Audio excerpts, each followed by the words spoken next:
Ngunit iba ang paraan ng paghalik niya sa akin ngayon. Puno iyon ng pag-iingat na parabang natatakot siya na magalit ako. Kumpara ngayon ay tila umaayon ang puso at isip ko sa gustong gawin ni Sir Russell. Sinubukan kong tugunan ang bawat galaw niya, ngunit hindi ko akalain na magdudulot iyon ng panibagong pakiramdam sa akin. Napapikit ako, naliliyo ako, dulot ng mga labi niya hanggang sa manghina ang tuhod ko. Hindi ko nga alam kung nababasa ba niya ang isip ko dahil kusa niya akong iginiya paupo sa papag nang hindi naghihiwalay ang mga labi namin. Binitiwan niya ang kamay ko sa gitna ng halik namin at inilagay yon sa aking pisngi. Nararamdaman ko ang bahagyang panggigigil ni Sir Russell sa labi ko. Russell, tumigil siya at ibinaon ang mukha niya sa balikat ko. Jane Balki, I wanna hear your voice using my name. Hindi ko siya maintindihan. Mababaliw yata ako kapag hindi ka napunta sa akin. Bulong niya sa tenga ko. Ano? Saad ko. Wala. Magpalit ka na. Baka hindi ako makapagpigil. Aniya, tsaka tumayo at tumalikod. Huwag kang haharap ha. Banta ko. Kahit pa minamagitan na sa amin noon ay nahihiya pa din ako. Isa pa ay hindi niya naman alam ang bagay na iyon. Nagbabar ka ba? Ha? Napatigil ako. Sabi ko, akmang lilingon siya. Hindi pa ako tapos. Galit na saad ko. Sorry, aniya kaagad. Tinatanong ko kung nagbabar ka.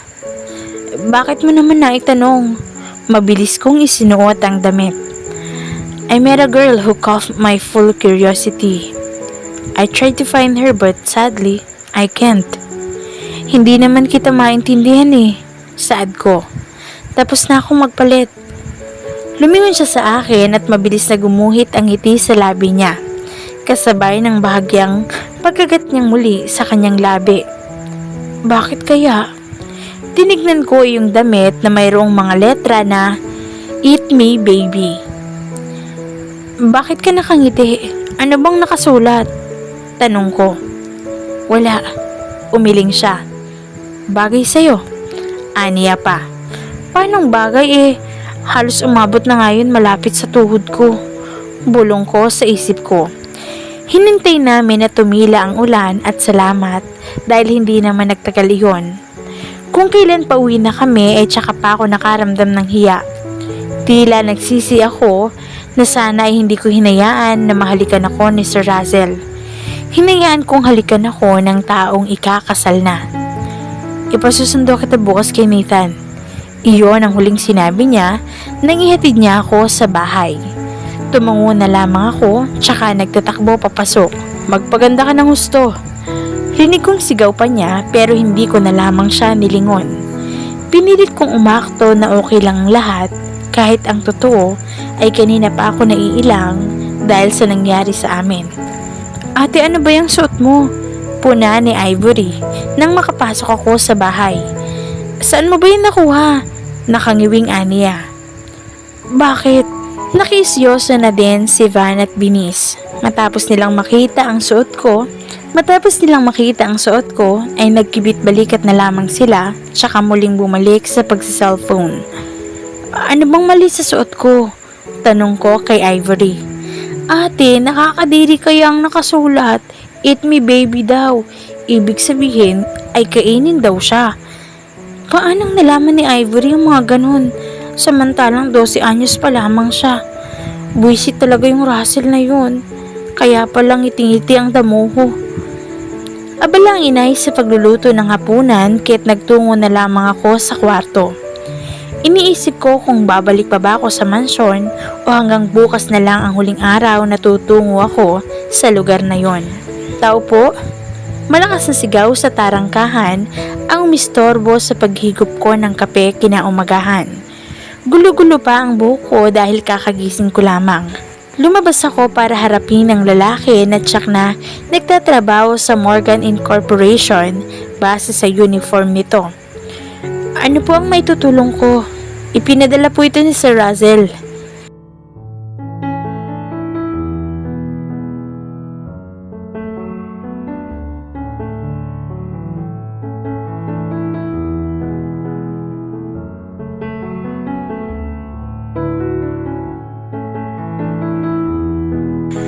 Pupunta ba ako?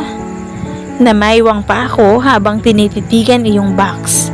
Nagpakawala ako ng buntong hininga. Ikakasal na si Sir Russell pero bakit pa ako a-attend? Sa kabila ng pagdadalawang isip ko ay natapos iyon nang kulitin ako ng inay. Bal anak, akala ko ba ay parte ni Sir Morgan? Ano't nakahilata ka pa riyan? Sayang naman yung effort niya kung dededmahin mo lang ang imbitasyon.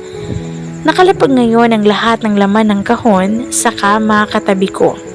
Isang itim na papel ang tinutukoy ni inay na imbitasyon. May isang dangkal yata ang haba at isang kalahati naman ang lapad. Kulay ginto ang bawat letrang nakasulat. Mag-aalas 5:30 na noon ng hapon. Kaysa kontrahin ng inay ay tumungo na lang ako sa banyo upang maligo.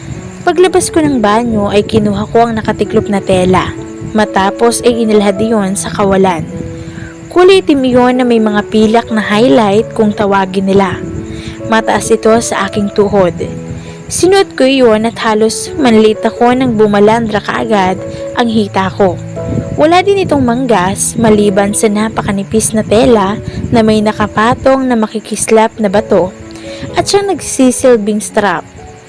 Kaya't ultimong buto sa ibabaw ng leeg ko ay lumitaw. Sandali lang naman ako doon. Wala naman sigurong masama kung isusuot ko to. Matapos kong kumbinsihin ang aking sarili sa bestidang suot, ay sinunod ko naman ang sandalyas na kapareha nito. Mukha talaga siyang idinisenyo para ipareha sa bestidang suot ko. Hindi naman iyon kataasan. Tama lamang upang umangat ako ng bahagya. May mga bato din itong disenyo sa ibabaw na may iba't ibang hugis katulad ng disenyo sa suot ko. Naalala ko tuloy yung binili sa akin ni Sir Russell. Pero tsak na matatapilok lamang ako at mapapahiya kung isusuot ko yon. Pero parang mas bagay nga yun kaysa dito. Sandali ko pang pinagkumpara ang sandalyas kapareha ng suot ko at ang sandalyas na natatandaan kong ibinili sa akin ni Sir Russell ang siyang isinuot ko. Napalinga ako sa maliit na botelya sa gilid ng salamin. Kinagat ko ang pangibabang labi ko, tsaka iyon dinampot. Wala din naman sigurong masama kung maglalagay ako nito ngayon. Sapat lang ang inilagay ko upang kumintab at bahagyang mas pumula ang labi ko. Kinabig ko pa ang lahat ng buhok ko pakanan, tsaka ko pinagmasdan ang aking sarili. Narinig ko ang busina sa baba, kaya't automatikong lumingon ang aking ulo sa gawe kung saan ko yun narinig. Anak, narito na yata ang sundo mo. Boses ng inay mula sa sala. Dahan-dahan ako naglakad palabas upang makita kung sino ang naroon. Napakaganda niyo po, Miss Valkyrie. Bungad na papuri ni Nathan nang matanaw ako sa pinto.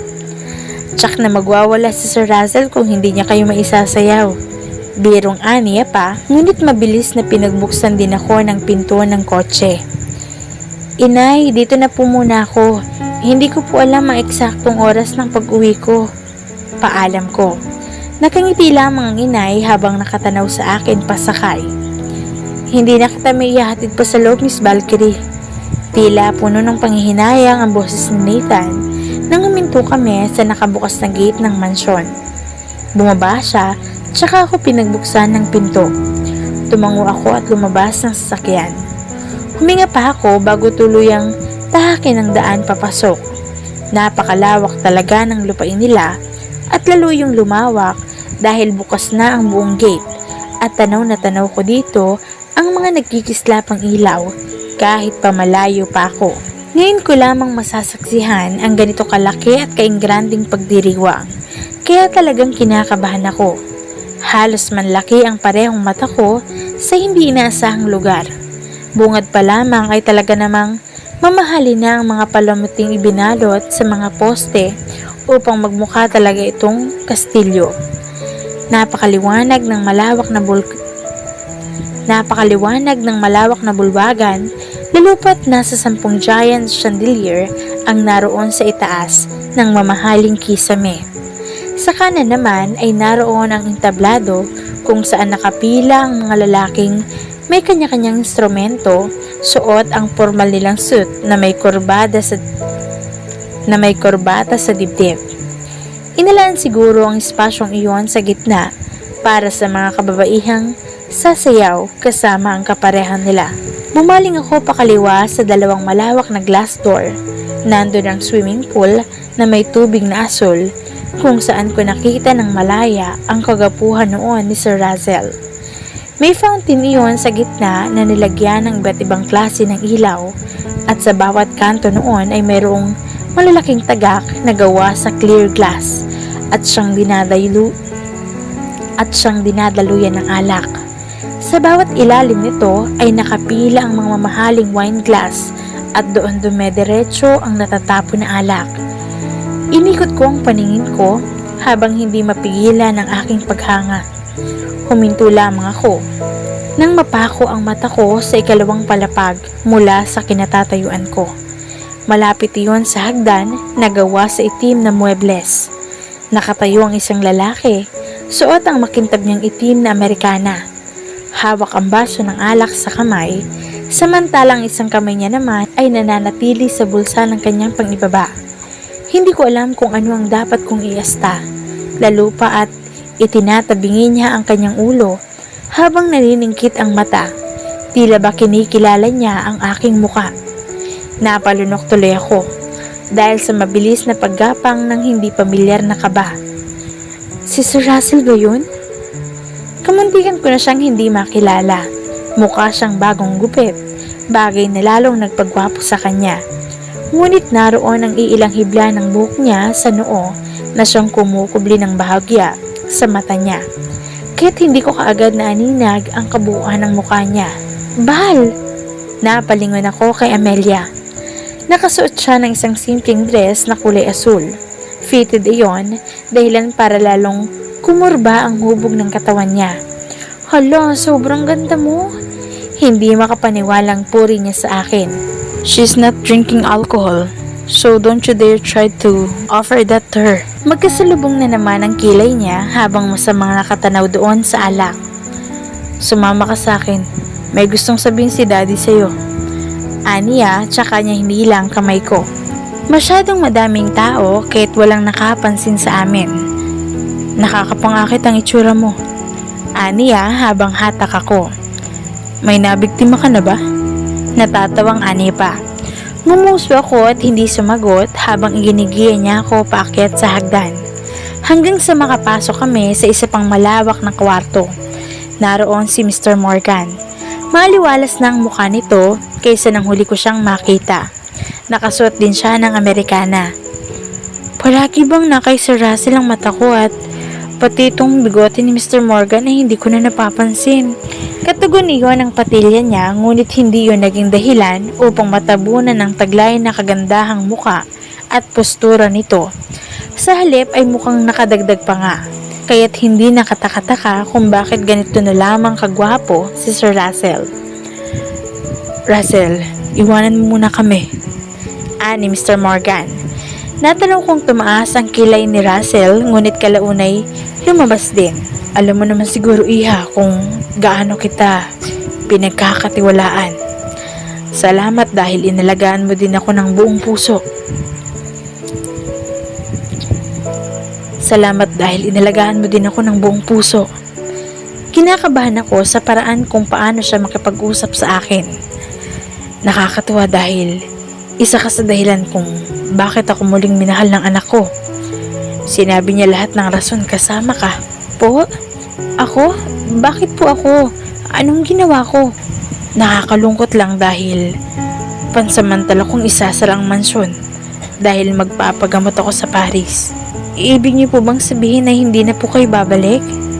Babalik ako syempre, pero hindi ko pa alam kung kailan. Siguro hanggang sa gumaling ako. Huwag kang mag-alala dahil hindi kita pababayaan. Sinabi ko naman sa iyo, hindi ba? Pinagkakatiwalaan kita. At bilang pagtitiwala, gusto kong mag-aral ka. Abutin mo ang pangarap mo. Pinaayos ko na sa abogado ko ang 2 milyon na ibibigay ko sa iyo upang matutukan mo yung pag-aaral mo. Nasabi kasi ni Russell na nahihirapan siyang kausapin ka ng purong Tagalog. Tatawa-tawang anang matanda. Hindi ko napigil na mapaiyak. Dinamba ko si Mr. Morgan ng yakap habang patuloy ako sa pag-iyak. Salamat po sir. Maraming salamat po.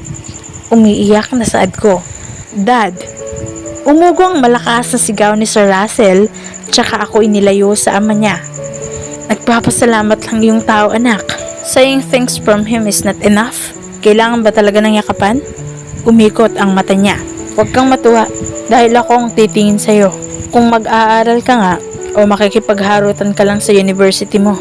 Masungit na ani Russell. It's my day so don't try to ruin it. Aniya pa, tsaka ako muling hinila palabas ng kwarto. Come on dad, your amigo's still waiting. Sa totoo lang ay nakakahiya nang makababa kami. Nasa amin ang lahat ng paningin ng mga bisita ni Russell. Ang ilan ay nakangiti, samantalang karamihan ay nagbubulong-bulungan. Isang business tycoon ba naman ang may kaarawan ngayon, kaya't ang lahat ng kamera ay nagkikislapan at kinukuhanan kami ng litrato. Humigpit ang pagkakakapit ko sa braso ni Russell. Kalma ka lang, kasama mo ko. Bulong niya. Hindi ko inawala ang ngiti sa aking labi. Paano kung malaman ni Miss Margaret? Umaasa ako na sasabihin niyang hindi niya mahal ang babaeng iyon, ngunit bigo ako. Hindi siya ganong klase ng babae. Hindi siya madaling magselos.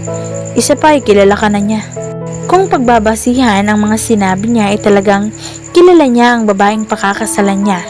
Hindi tulad ko na halos magdadalawang buwan niya pa lamang na nakikilala. Russell, unang pagbate ng lalaki na kulay krema ang suot. May mga highlight na blonde ang bawat dulo ng buhok niya. Hindi din maitatanggi na gwapo ang binatang ito. I thought you're already engaged to Margaret Newman, and who is this goddess landing in your territory? Wala akong naiintindihan sa pag-uusap nila. By the way, nice meeting you, beautiful creature. Jorah Thaddeus Belric. Inialok niya ang mamputi niyang kamay sa akin. Tanaw na tanaw ko ang mga magagandang ugat doon.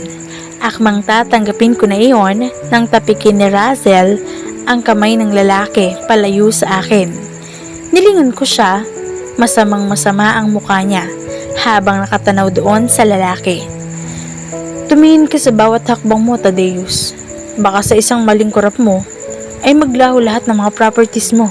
Hindi ko alam kung bakit. Alam kong napakahilig sa Ingles ng lalaking ito, pero ngayon ay matalim siya kung magsalita ng Tagalog. Bakit? Para maintindihan ko? Itinaas ng Thaddeus ang dalawang kamay niya na tila ba sumusuko. Calm down, wala akong balak sa kanya. Planning to have a mistress ha? Tatawa-tawang saad ng lalaki, tsaka umatras ng nakangisi. Iiwan mo na kita kay Amelia. Kakausapin ko ang mga bisita ko. Tumango ako. Bagya pa siyang humiti bago ako talikuran. Bal, siguro alam mo na. Tinutukoy niya iyong pagsasara pansamantala ng mansyon. Tumango ako. Magkakanya-kanya na tayo. Saad ko. Binigyan ako ng bahay ni Sir Morgan sa Bohol. Malapit sa amin kaya wala na akong poproblemahin. Magsisimula na lang siguro ako ng maliit na negosyo gamit yung ipon ko. Ani Amelia. Mabuti yan. Saad ko. Hindi pwedeng huminto ang buhay natin sa pagiging katulong lang. Tumango si Amelia. Ikakasal na rin si Sir Russell kaya tsak na hindi na tayo makakabalik agad sa mansyon. Hindi ko na din siya makakasama. Talagang may paghanga si Amelia sa anak ng amo namin na iyon. Napakalakas ng loob niya na ipagsabi ang bagay na iyon. Samantalang ako ay heto, itinatago ang lahat. Ikaw Bal, maganda ka hindi ba? Wala ka man lang bang nararamdaman kay Sir Russell? Hindi ka man lang ba humanga sa kanya? Napalingon ako sa kanya na may gulat na ekspresyon. Ha? Hindi ko alam kung ano ang isasagot ko. Gwapo si Sir Russell at mabait. Hindi ka man lang ba nagkagusto sa kanya? Siyempre hindi no.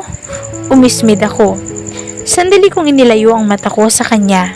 Ayaw kong mabasa niya ang totoong nararamdaman ko. Pangalan pa lamang ni Sir Russell ay tumitibok na ng malakas ang puso ko.